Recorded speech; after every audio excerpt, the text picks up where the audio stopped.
képp kuy combattre pour une cause sociale, économique, politique, religieuse fii lépp la ñuy waxtaanee alors tey ñu am le plaisir di dalal le coordonnateur du mouvement Nitu Dëgg Omar Sarr Zigzag Omar Sarr ñu bàyyi la nga nuyoog internetu Dakar waa 221. asalaamaaleykum maa ngi nuyu waa ñi nga xam ñu ngi déglu Dakar le Dakar waa 221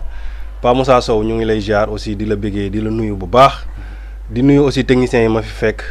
aussi di nuyu waa mouvement Nitu Dëgg di nuyu aussi sénégalais yëpp di leen jaajëfal. jaajëf Omar Sarr comme ni nga ko xamee fi mu toll nii ci situation bi àdduna bi dund li fi gën a fës moom mooy mbas mi muy la pandémie du coronavirus dugg Sénégal depuis le 2 mars. président Macky Sall ak ñi nga xamante ne ñoom ñooy autorité dëkk bi jël ay mesures pour mën a xeex lii di mbas mi alors yow mesures yi nga xamante ne tey président jël na ko naka nga ko jàngatee ci pertinence pour xeex mbas mi.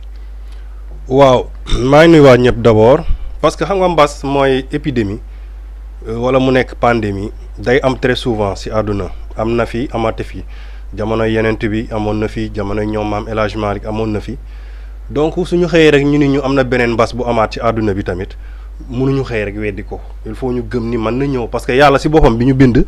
moom moo ni dinañu booleeg ay feebar dinañu tegal ay nattu pour ñu koy fàttaliku pour dafa bokk ci mission yi parce que feebar yooyu sax ci mission bi lañ bokk.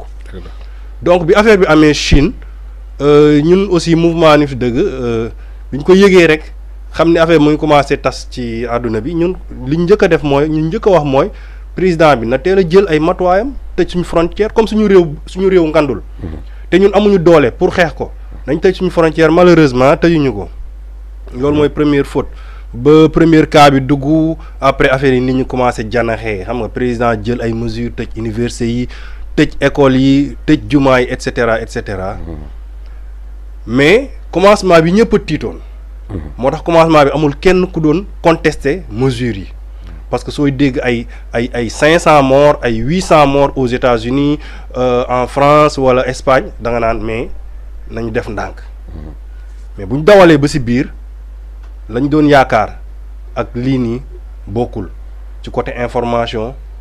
ci côté doxalin ci côté gestion et cetera et cetera. donc kon dans sa globalité mën nañu wax ni au début ñun moom personnellement ñu ngi doon compatir ak. gouvernement bi donte defuñu ko comme ñu ko ñeneen ñi di defee mais biñ demee ba ci biir gis nañ ni affaire bi leneen moo ci nekk mais nekkatul ay pandémie wala ay épidémie wala et cetera et cetera. kon fi mu toll nii yow da nga jàpp ne li nga xamante ne moom la ñuy communiquer ak état bi di ko communiquer yëpp adduna bi mais gëmuloo lu nga ma bëgg a wax quoi que ni gëmuloo vraiment ndax feebar am na. gëmuloo ni lii ñu def comme stratégie yëpp jar na ko quoi. ok loolu c'est question bu am solo la parce que feebar bi am na gëm nañ ko gëm nañ ni am na du ma ne am na sax quoi parce que je l'ai pas vu moi mais gëm naa ni am na. mais ni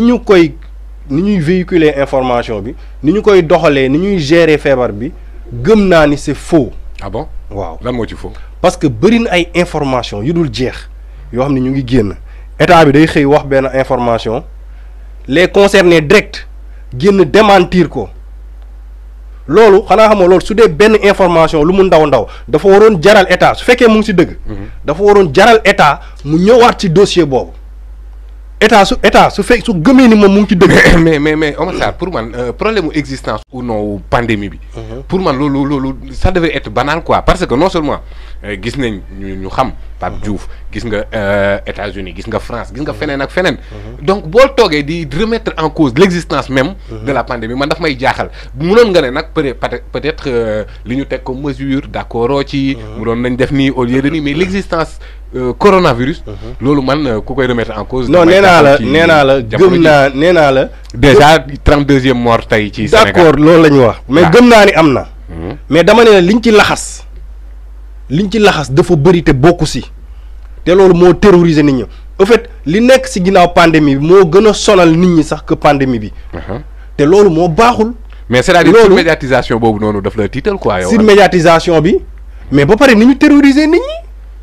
mais parce que daf ko non jaru ko. tey jii nii bon boo gisee te dinaa la ci interpeller directement sax mooy bi mbas mi ñëwee Sénégal lu fi jafe muy am dynamique unitaire nga gis ay politiciens syndicalistes mouvement société civile gars yu bëri dem wuyu ji président ñu jox loxo doon benn say am benn ennemi commun pour une fois man de ci li ma jot a fekkee. Sénégal ci boobu la soogee am dynamique unitaire pour combattre benn mbir. alors loolu noonu boo ko gisee. yéen en tant que mouvement. personnellement dama leen sentirul ci xeex bi. parce que bon gisuma leen ci sensibilisation yi gisuma leen président di recevoir na activistes yi. recevoir na la. voilà loolu lu waral mutisme boobu. xam nga dynamisme unitaire bi nga wax noonu échec la échec total. dynamique unitaire boobu échec total la parce que loo gis day am base ay millions de soldats xoolal ay millions de soldats suñu demoon di guerre ak 10 personnes te amuñu organisation amuñu base amuñu patriotisme wala crédibilité amul ci diggante kii ak kële duñu gañe xeex bi te gars yi problème bi mooy ñoom amuñu base parce que Macky Sall la ñu def base bi ku am sa xalaat koo koy joxe ji Macky Sall ku am looy wax koo koy waxi ji Macky Sall ku am xaalis koo koy joxe ji Macky Sall ku am ay moyens koo koy joxe ji Macky Sall te Macky Sall boobu noonu moom moo fi def li mu fi def depuis ay at c'est le même Macky Sall il n'a pas changé il n'a jamais changé. mais tey jii nii bu la woowee ci loo xamante ne c'est une question d'enjeu national. waaw loolu du nitu Macky Sall. may la mais le principe ak ñi nga xamante ne moom mooy askanu Sénégal ñoom ñoo. Macky Sall woote woon na si lu ëppoon importance lii. oui si loo xamante ni nii si la nit ñi gënoon mën a taxaw booloo jàppoo pour développer seen réew te nit ñi wuy leen ñu bëri wuñ ko lan moo taxoon wuñ ko parce que dañ ni kii amul crédibilité dañ ni kii amul kàddu su la waxee dara du ko def wala daf lay woo rek pour nga ñëw palais après pour moom mu mettre la au frigo yooyu yëpp gis nañ ko fi gis nañ fi ce qui s'est passé entre lui et Ablaye Wade léegi le même scénario moom moo ñëwaat entre lui Sonko ak Idrissa Seck. kon da nga jàpp ne ay deal la quoi ay deal la yooyu ay deal la rek léegi je m'explique. Sénégal fi mu gën a soxlaa xam-xamu politiciens yi wala xam-xamu nit ñi nekk ci société bi mooy bi ñu demee ba xam ni réew mi doxatul réew mi dafa lafañ ñëpp dem ba comprendre ni dara doxatul léegi il faut que ñu booloo waxtaan ku nekk indi sa xalaat ñu xool nan la ñuy def ba doxal suñu réew loolu mooy dialogue politique bi ak dialogue social bi. foofu lañ soxla woon nit ñi foofu lañ soxla woon mouvement yi foofu lañ soxla woon politiciens yi foofu lañ soxla woon xalaatu ñëpp pour Macky Sall jël ko mën a recevoir xalaatu ñëpp pour doxal réew mi te foofu defu ko wala bi mu ko defee. nit ñi fekk si wuñ est-ce que jar na par exemple. waaw bàyyil maa ngi ñëw xam nga nit ñi fekk si wuñ ko parce que dañ ni kii ñuy dem di joxe ji suñu kàddu jaru ko parce que suñu kàddu bi daf koy sànni ci mbalit bi léegi nag ñu ñëwaat ba si Covid 19 nga xam ne nii ñañ fa soxla seen xalaat en grande majorité mooy les médecins. dama koy wax les guérisseurs traditionnels mais aussi les guérisseurs religieuses les chefs religieuses ñett ñooñu ñoo waroon xeex Covid 19 bi parce que sëriñ bi nga xam ne ni jàng na alxuraan dina ko wan loo xamante ne ni su ko ñaanee yàlla dina ko dimbali aaral ko njabootam ci feebar bi am na guérisseurs traditionnels yoo xam ne nii am nañ ay reen am nañ ay nangam suñu la ko joxee. ñooñu tamit recevoir leen ministre bi loolu moo mujjee barki démb la. waaw te xoolal. joxuñ ko sax crédit xam nga lu tax ñu def ko. dañ ko def noonu pour xaw a wàññi wax ji mais xam nga lu tax defuñu ko. mais est-ce que efficace. xam nga lu tax defuñu ko officiellement ba mu gën a maanaam envergure. parce que dañoo ragal OMS. dañoo parce que loolu bokkul ci convention organisation mondiale de la santé. te organisation mondiale de la santé amul intérêt pour ñun ñu découvrir li faj Covid 19 bi. on a l'exemple de Madagascar. si est-ce que justification la pour ngeen absent ci xeex bi maanaam sensibilisation. ok mën naa ñëw foofu affaire waaw. ok ñun on n'est pas absent ñun ñu ngi liggéey xam nga problème bi lan la mooy ki nga xamante ni muy biir këram di liggéey ki dem ci mbedd bi di liggéey ak ki dem ci télé bi di liggéey ñëpp a ngi liggéey mais ku nekk da nga am sa champ d'action ñun suñu champ d'action fi mu yem ñu ngi foofu te ñu ngi koy gérer maanaam ñi nga xamante ni mën nañoo wax ak ñoom mën nañ leen sensibiliser mën nañ liggéeyandoo ak ñoom. pour ñu xool na la ñu kii affaire bi stable. su fekkee da nga bëgg nag dem ci pëccoxoo bi ci médias yi ñu lay dégg présidence et tout il faut nga dem collaborer ji ak politiciens yi parce que politiciens yi ñoom ñoo jël xeex bi ak moo ko malheureusement te ñun du ñu collaborer ak politiciens yi rawatina Macky Sall. ñun ñoo dul jël suñu xalaat ak suñu xam-xam ak suñu ay moyens ak suñu coono dem di seeti Macky Sall pour di ko joxe suñu xalaat parce que amul crédibilité si ñun. doyuñu mais crédibilité weesuwul tamit askan wi jox la sa seen baat. non loolu du crédibilité loolu du crédibilité. loolu day humain du statut boo xam ne dañ la koy coller déedéet du benn. c'est-à-dire que le suffrage universel du crédibilité selon nit. non crédibilité suñ ko waxee rek nit moo tax ñuy wax institution taxul ñuy wax nit mooy am crédibilité ba kii nga gëm gis ko wóolu ko gëm ko xam ne lu mu la wax gëm na ko te da siy dox du la tendre piège du la dugal si lii wala si lële. mais fi mu toll nii bu ma la fàttalee un peu bilan bi dépassé nañ ñi nga xamante ne infecté nañ ci coronavirus dépassé na 2500 di dem tey 32e décès démb 14 cas communautaires c'est-à-dire que bu ñu tolloo ci situation yooyu noonu est-ce que des débats de personnes Macky Sall Massamba Mademba est-ce que dafa war a tëj absorber li nga xamante ne moom mooy l'intérêt vital de la nation muy Sénégal ak sénégalais yi quoi ñoom. li nga wax dafa am solo léegi nag. ci loolu le politicien sénégalais yi war a tiit ñoom dañu war a tiit parce que situation bii ñu nekk wala ñu situation bii ñu jëm ñoom ñooy responsable parce que ñoom ñoo jël xeexu corona bi daal di koy aakimoo ni ñoom ñoo koy xeex xaw ma ana kañ la politicien di xeex feebar loolu mooy ba pare nag ñu dugal ci lu ci bokkul ba ñoom secret yi ñu dévoiler leen léegi instant bi ni amul benn sénégalais tey booy jàkkaar lool muy la am na confiance ci chiffres yi ko Abdoulaye Diouf Sarr di jox chaque jour gars yi amatuñ ci confiance. léegi nag le fait que amatuñ ci confiance moom mooy distraire xeex bi moom mooy tax sax nit ñi dootuñu sawar si. mais Zik xam nga xeex bi dafa compliqué. coronavirus. da nga nekk ci front santé maanaam médecins yi ñoom professeur Moussa Seydi et cetera mais da nga nekkaale ci beneen front social parce que xeexu coronavirus dëgg-dëgg bañ mu law la. ci loolu ay mesures de confinement. couvre-feu état d'urgence yooyu yëpp looloo ko tax a ñëw donc day àndaale crise sociale mais day àndaale crise économique aussi. alors bu dee loolu noonu yëpp front yooyu yëpp du professeur Moussa Seydi moom mooy dem di distribuer ceeb du professeur Abdoulaye Bousso moom mooy dem di xool naka la ñuy jox masque ak nangam yooyu ay front social la. te loolu noonu nag moom moo ci impliqué les politiciens. alors loolu impliqué ci politiciens yi impliqué ci société civile est-ce que waru leen ci woon impliqué. loolu laa bëgg a wax quoi non duñ ci impliqué xam nga lu tax. gis nga Macky Sall su fekkoon ni dafa bëggoon daal di rendre stable le système économique ba nga xam ni du ñu am crise économique lu yomb lay doon te moom am na technique yi dina ko def ku nekk jot ci li nga war a jot ku nekk stable toog sa kër di añ di reer di ndékki te xoolal coowu politique du ci dugg coowu marché bi kii du ci dugg coowu lële du ci dugg parce que il l'a fait moom suy def ay campagne électorale mais partout dans le Sénégal dafay séddale ay xaalis ak ay t-shirt ak ay lu nekk te du am coow. waaw loolu moom dëgg du am coow te du moom kese tamit politiciens yeneen yëpp kii parce que ñoom au fait ñoom xam nga gouvernement su fekkee teguwul si yoon wala amul légitimité wala su fekkee ni amul popularité day bëgg tout le temps di dugal nit ñi si ay débat d'opinion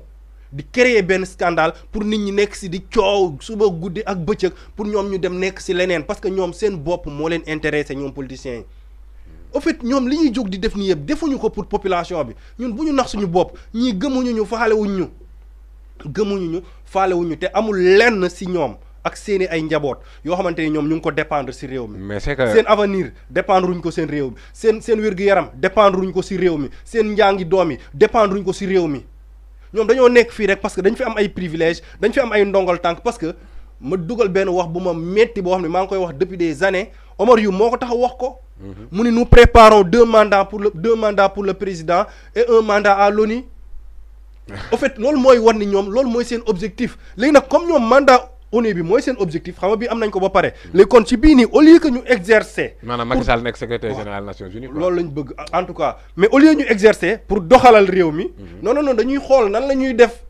ba am profil bu baax pour ONU ñu am fa place bu baax neex waa communauté internationale. léegi nag loolu moo yóbbu Sénégal ci guuta bi ñu nekk nii.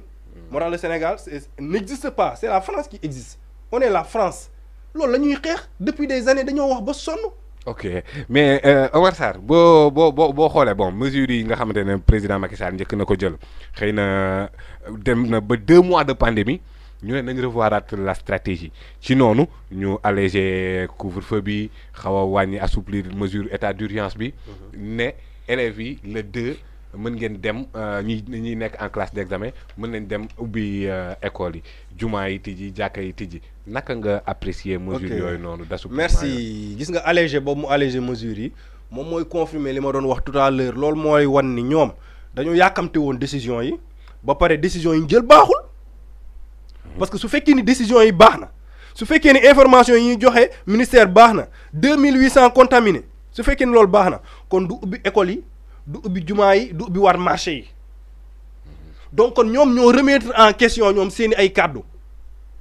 c'est ça nañ ko réfléchir foofu parce que ñoom xam nañ ne affaire bi danger la xam nañ ne affaire bi day rey kon ñoom ni ñu koy waxee noonu su fekkoon ni noonu la exister du ñu alléger mesures yi loolu mooy un. Deuxièmement à chaque fois bis bu Macky Sall jëlee ay décisions yu jëm ci wàllu diine na xam ni lii du ay décision am te yàgg-yàgg dina si dellu ginnaaw.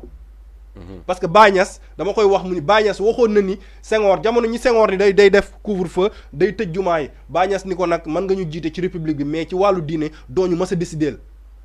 te Macky Sall nag dafa commencé di avancer ci côté boobu noonu di jël ay décisions yoo xam ne nii suñu wàllu diine la jël moom mu siy décider. moo waral toujours da ciy dellu ginnaaw parce que il prend de mauvaises décisions allant dans ce sens. mais tey boo xoolee am na yenn surtout ay kilifa diine sax biñ tijjee jumaay tëjaat nañ ko. Tivaouane mosquée Omarienne Thierno Madani Tall yeneen ak yeneen. donc est-ce que jàppoo ne danger wu bon dafa subir pression. pour dindi ko. mais danger est toujours là boo xoolee communiqué démb xalif général des Tidianes nee na virus bi ngi fi danger la ba léegi korité na ñëpp jullee seen kër. loolu. moom laay déplorer waat ci politique bi ñu politiser xeexu Covid 19 bi. parce que xam ngeen politiciens yi du ñu bàyyi. ñoom sont des laïcs sont des républicains. ñoom nu ñu mën a def rek ba doxal seen i affaire baax. mais c'est justement li nga wax sax loolu la. ce sont des laïcs donc l'État est laïque. donc pourquoi ngay malheureusement ngay imposer des mesures religieuses. léegi lan moo tax may la loolu laa ciy déplorer mooy après politique day dugaat ci suuf parce que chefs religieux yi ñu si bëri ils sont en contact direct avec des politiciens. te chefs religieux yi ñoom dañuy nekk ay nit yu maandu yow soo ñëwee jox leen benn information seen naa moom lu mu digle sa moroomu jullit su ñëwee wax la benn affaire. da nga ko leerlu fekk mosoo dégg ci moom safaan. waaw mais fata ba yéen wun leerlu ko amal si moom rafet njort boobu la leen politiciens yi di naxee li yow ki nga xam ne ni moom moo jëli woon ay information ñëw jox la ay information ni la nañu tëj jàkka yi parce que j'ai reçu des informations yoo xam ne ni jar nañu tëj jàkka yi. kooku su fekkee jox nga ko crédibilité bis bu demee ba jëlaat ay yeneen information ñëwaat ni la jot naa ay yeneen information nañ tijji jàkka yi kon xanaa war ngaa mën a tijji jàkka loolu mooy un. deuxièmement bi léegi gars yi ci épidémie lañ jugee ñu ñëw ci pandémie léegi nee nañ ñu ngi ci endémie waa OMS ñoo ko wax endémie mooy feebar boo xam ne du fi jóg. wala su fiy jóg des centaines d'années comme Sibiru wala comme leneen ak leneen léegi nee nañ Covid 19 bi léegi endémie la. léegi comme endémie la à vivre avec le virus. léegi comme endémie la. léegi tëj nañ jumaa yi te endémie la kon dañuy tëj jumaa yi abadan xanaa loolu lañ bëgg a wax.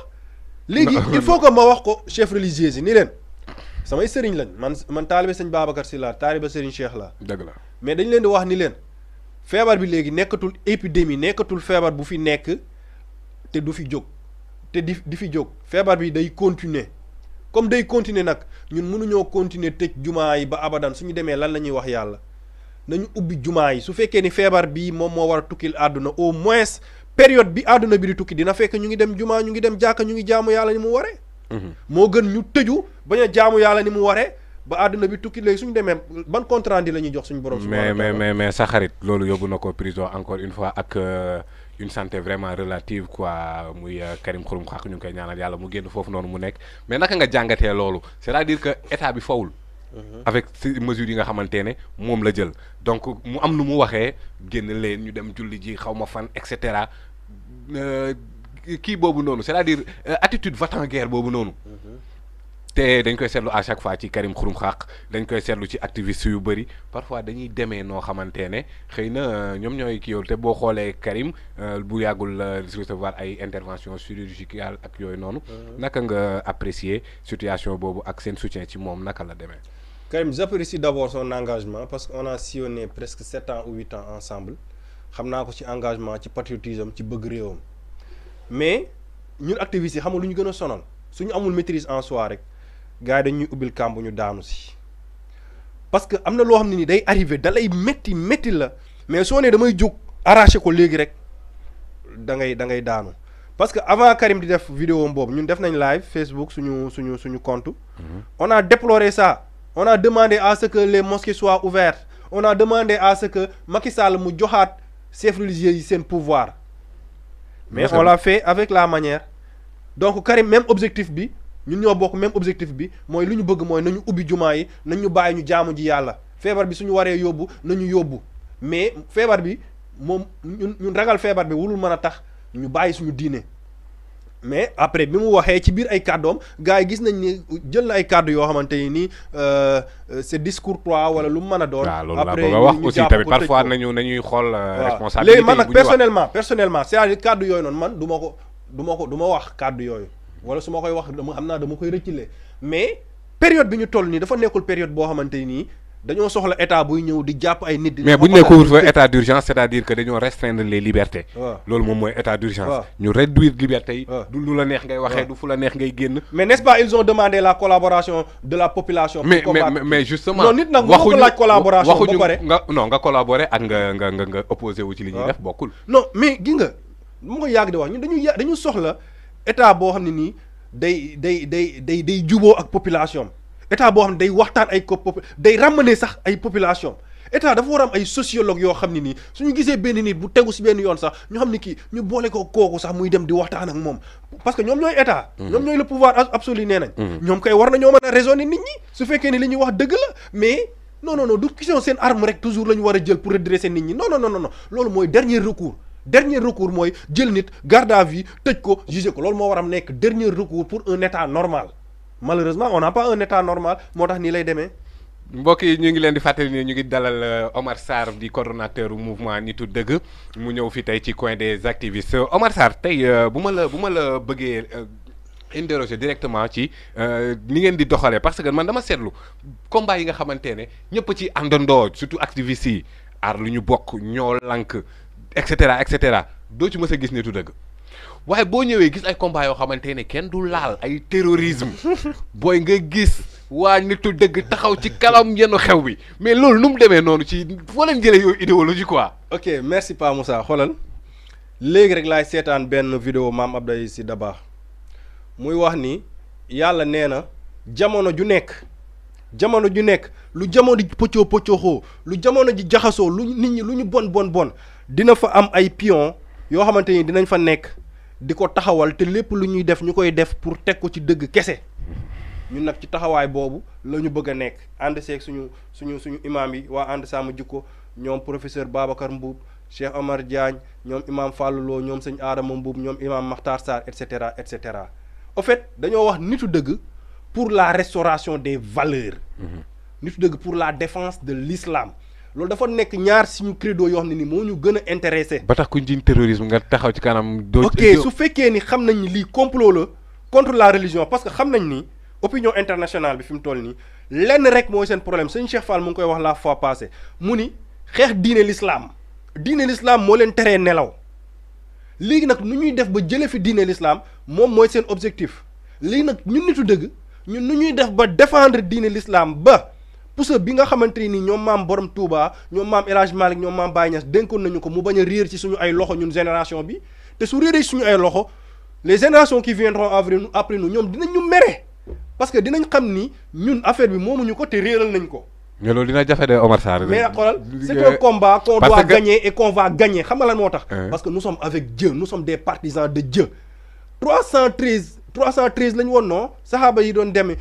xare ba dara mais ñoom ñoo gagné parce que dañ koo gëm ba pare xam ni ñoom yàlla la ñu àndal. mais jamono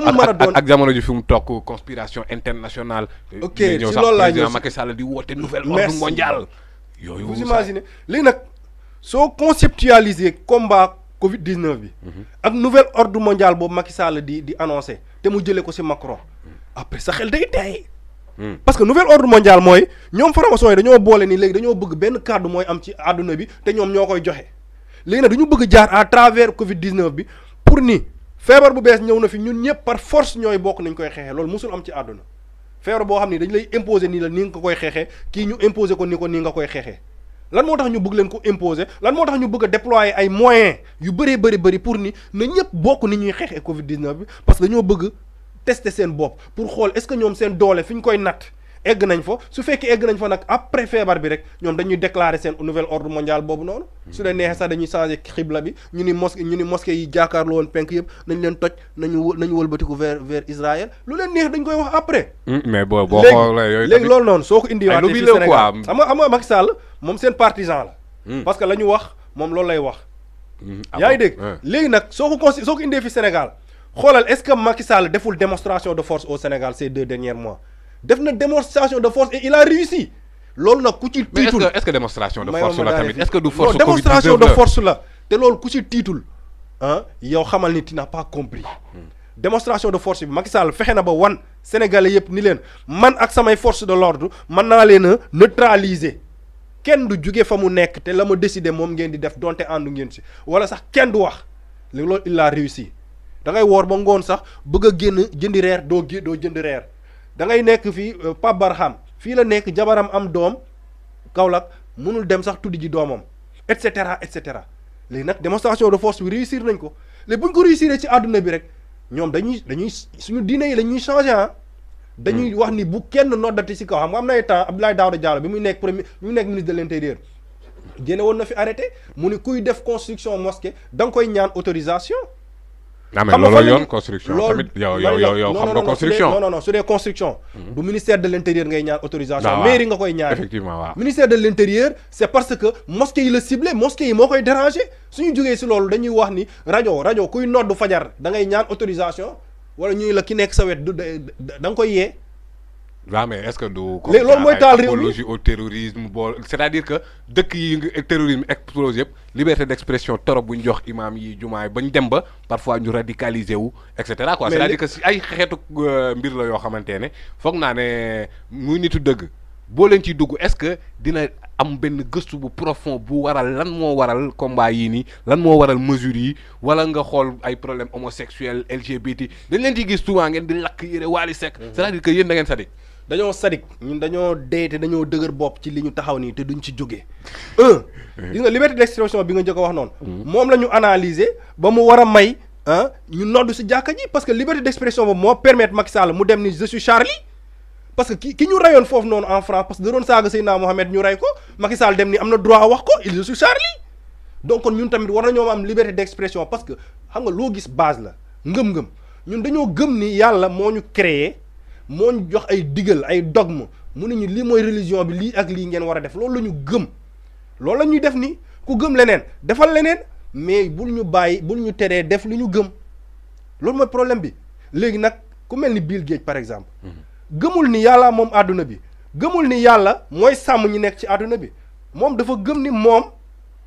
mooy le plus grand milliardaire moom moo war a décider pour nit ñi mu jékki-jékki toog créer ay symposium créer ay conférence ni àdduna bi dafa bëri ay nit il faut qu'on pense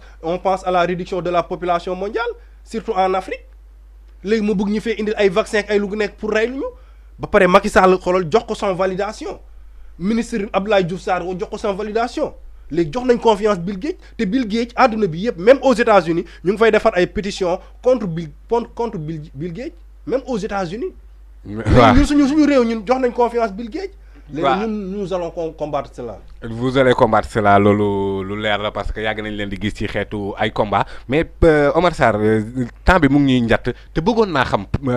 c'est quoi le problème de nitu dëgg su amee ay combat d'envergure nationale comme pétrole bi hausse de l'électricité nga gis mouvement yëpp def benn say nekk ñoo lank nekk aar li nu bokk wala dara yéen ngeen bañ quoi. lan moo tax loolu da ngeen xeeb gars yi ànd ak ñoom wala lan la. loolu c'est important parce que ñun xeex bii nii ñun ñoo ko njëkk a commencé de xeexu hausse des prix et tout ñun ñoo ko njëkk a commencé ñoo def fii benn sitting place de l'Obélisque ca nawet ba jour boobu day taw nit ñi ñëwuñ dañoo def sax live vidéo pour eggale suñu sitting après la ay collectif yooyu juddu mais problème bi mooy lan ñun kenn gënuñoo bëgg suñu réew gënuñoo bëgg réew mi avancer réew mi développer réew mi am économie bu baax kenn gënuñu koo bëgg mais nag dañ ni ñun suñu ay principe duñu ko wàcc suñu ay principe mooy ñun duñu ànd ak n'importe qui ku ñu wóoluwul duñu ànd ak yow. ñan nga wóoluwul. ñu bëri ñu fi nekk ci pëccoxoo bi ci wax ju bëri ji ay yaana maar ak ay yenn politiciens yeeg yenn activistes yi ñu si bëri ñun duñu ànd ak ñoom. parce que seen crédibilité doyuñu gis nañ leen jàpp nañ leen la main dans le sac xam nañ ni ñii ils collaborent avec les lobbies franc-maçonniques ñii lu ñu am ci politiciens yi la ñuy wër xoolal l'exemple de yaana maar par exemple. ñoom dañoo àndoon au niveau de ñoo lànk ñu dañuy xeex ñu dem ba Macky Sall wala recevoir activistes yi. ñoom ñu rocceeku ñoom kese ñoom ñu dem ñu recevoir la loolu trahison. si mais est-ce que noonu la demee est-ce que amuñu ñu délégué rek. lan waa Y'en a marre ñoo dem ci turu Y'en a marre lañ dem. non est-ce que kon du Y'en a marre lañ convoqué. ah est-ce que du. non même bu ñu convoqué Y'en a marre waroon na mën a contextualiser affaire bi. ay aar lu nu bokk ay ñoo lank est-ce que yooyu noonu c'est formel quoi. est-ce que collectif yooyu nag jamono yooyu nag collectif la rek quoi gars yi dajaloo rek mais amuñ këyit amuñ benn reconnaissance aussi état mënu leen woo. sinon 6 mois yooyu yëpp Y'en a marre existé wul. non c'est moo existé sur le papier. parce que état buy convoqué effectivement ay ñoo lank ak yooyu noonu état lii nga xamante ne loolu la yor comme base. loolu lay mën a kii parce que xoolal ku mel ni Guy Marius Sagna état day éviter pour moom mu dem collaborer ji par exemple dem waxtaan ak Macky Sall pour Macky Sall jox ko honneur jox ko respect déglu ko. non parce que c'est un ennemi juré de la France. non parce que dañ naan France dégage la état bi recevoir quoi. léegi nag kon loolu moo lay wan ni kon sélection boobu état bi doon def sax dafa am ay calcul yu si nekkoon te ñun calculu politiciens yooyu moo tax ñun on a rejeté complètement leur collaboration parce que ñoom lépp lu ñuy def dañuy calculer lan moo leen si arrangé ak lu leen si arrangé mais du ñu xool lan mooy dëgg bi gis nga nit da ngay dëggu. sooy convoqué su fekkee da ngay convoqué nit ñi pour jox la seen xalaat bu ñu noo kee damaa xuloog moom wala kee dafa xuloog France du ma ko convoqué loolu c'est pas sérieux loolu moo lay wax ni ils gouvernent pour la France ils ne sont pas là pour nous allons continuer à combattre parce que ñun nitu dëgg ñun dañoo parewuñu sax pour abandonner xeex bi parce que au fait ñun dañoo yërëm suñu sët yi war a ñëwaat te il faut qu'on se batte même bu fekkee dañu war a rey sax après ñoom suñu ñëwee dinañ ñu honorer mais suñu xool on croise les bras comme ça ñu toog ci clim yi nekk ci kër yu neex di dawal oto yi après ñun ñu dee bàyyi fi dañ fi am suñu njaboot yi ñëw du ñu xam diine république la ñuy xam ak laïcité. doy na waar en tout cas combat la bu noble Omar Sarr temps bi mu ngi ñuy xooj benn minute moo ma desee daanaka te bëggoon naa ñu aborder benn affaire Abdou Karim Gueye xurum xaq dañ ne da ngeen ko dàq ci mouvement nitu dëgg te ku ne xam na engagement am comme ni nga ko saluer léegi nii est-ce que jotul ngeen dépasser tous ces clivages là te yéen ñi nga xamante ne bokk ngeen idéologie ak principe yu dëgër yooyu noonu ngeen mën a booloo pour combat bi gën a mën a kii parce que booy taxaw di ma wax ay lobby maçonnique di ma wax l'Occident c'est-à-dire que loolu du lu ndaw donc kon du benn Omar Sarr mooy def échappée solitaire wala benn loup solitaire bu mel ni Cheikhul Khadim Lo mooy taxaw pour mën a daan loolu mbooloo la laaj est-ce que gisoo leen ne tey Karim war na ñëwaat seen biir ngeen wax ñun loolu nitu dëgg ñun amuñ ci problème parce que ñun amuñu problème mu personne problème mu principe la ñu am nitu dëgg bi koo mën a doon ci àdduna bi ak noo mën a toll yow principe yi na nga ko respecté rek nitu dëgg bi ñun noonu la ñuy doxee ñun mosuñu exclure une collaboration avec Karim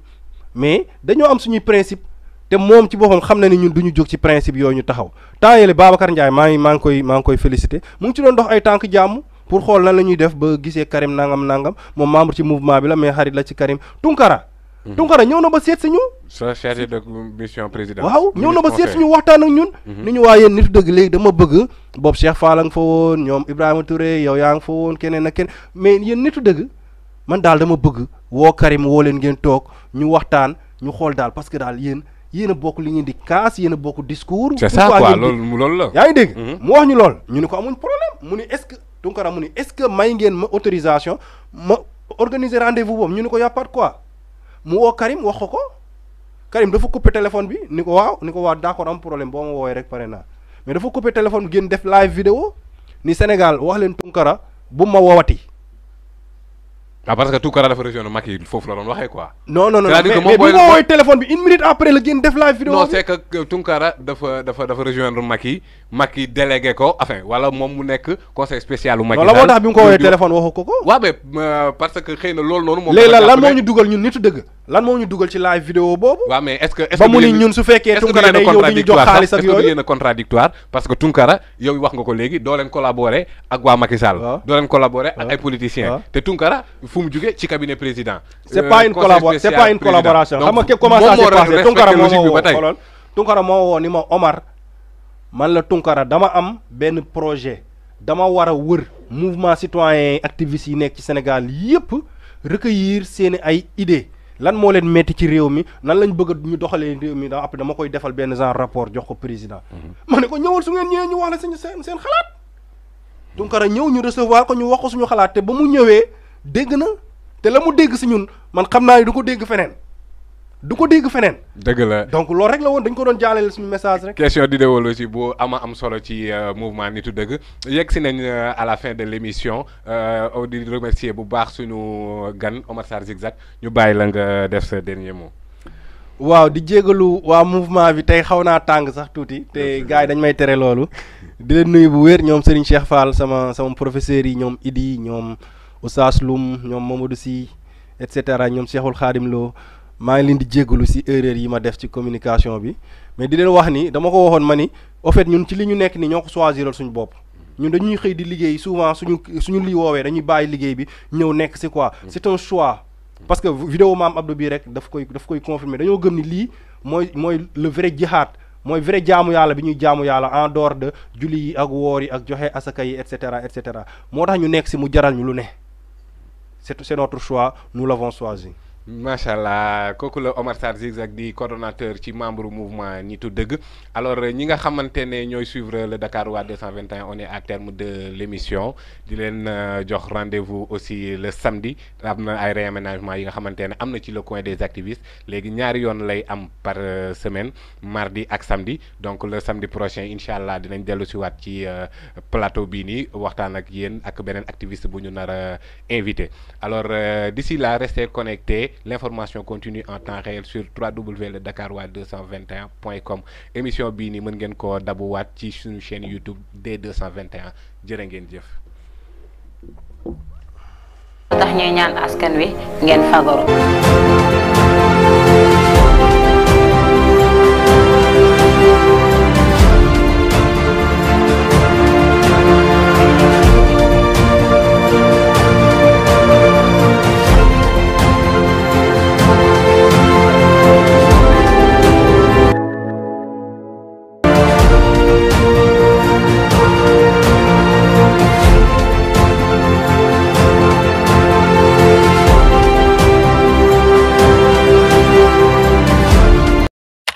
ngir jàmmaloo nag ak ki xam ne moom mooy feebar boobu xam ni fu nekk ci àdduna bi ñu ngi fiy gis mu fay faat ay nit. dee leen raxasu balaa ngeen a def quoi que ce soit balaa ngeen a lekk balaa ngeen a nàmpal seen doom wala balaa ngeen a fob seen i doom. ngir moytandiku feebar bii di coronavirus ñu ngi leen ñaan ngeen utiliser produit yii heure boo leen génnee ngeen di utiliser produit bii ci seeni loxo di moytandiku tamit ndaje yi ak di joxe loxo booy wax ak nit ki ngeen. mooy tundiku lu mat ci 1 mètre ak ngeen di déglu conseil bi di ministère de la santé di joxe. jàngoroy coronavirus ñu ngi koy xàmmee ci yaram buy tàng bopp buy métti jafe-jafe nooyi ak saxat gu bëri ñu ngi ñaan képp koo xam ne gis nga màndarga yi nga dem seeti kër docteur. nanu mbiwu fogole séeréer in way leya nuun o jir weekene coronavirus ndigi lares in way leya nuun o moytondoox a paax e jang matukaay fe nuun fo gel antiseptique hydroalcoolisé fa saafu fo moytondoox a paax coronavirus kanam ku joola kambon ka jikerak le Dakarois 221 radio e di télé ji saafu saaf jaat ministère de la santé di kan manjom groupe de presse en koregem de Dakarois 221 kooku jaalo jaat be ka sensibiliser o di wan manje wala kom e juute jaalum duniye burom yan koregem coronavirus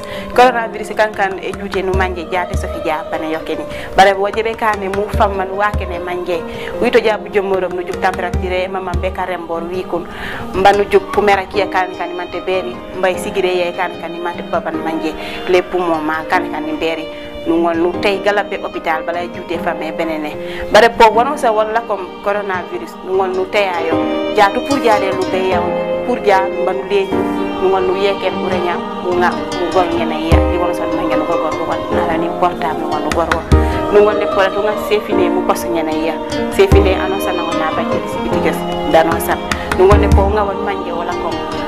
liki dewe nya sangu nan ci toilette bu mon ngam pass ngene ya ja tamper ja e sumute kankane sumute no manje gala kana pro mo kale annonce no wanu jum jak kunyi la ko di jukeri mama kunyi la kan di ngam mbam boy jaay marché ka safora ke mo ko no bumbula ka jora fi jonas ko no bumbula mo ko be kane mo no ou éviter ya coronavirus ñaani safu sa ben ken palon ku jola kam du ne buro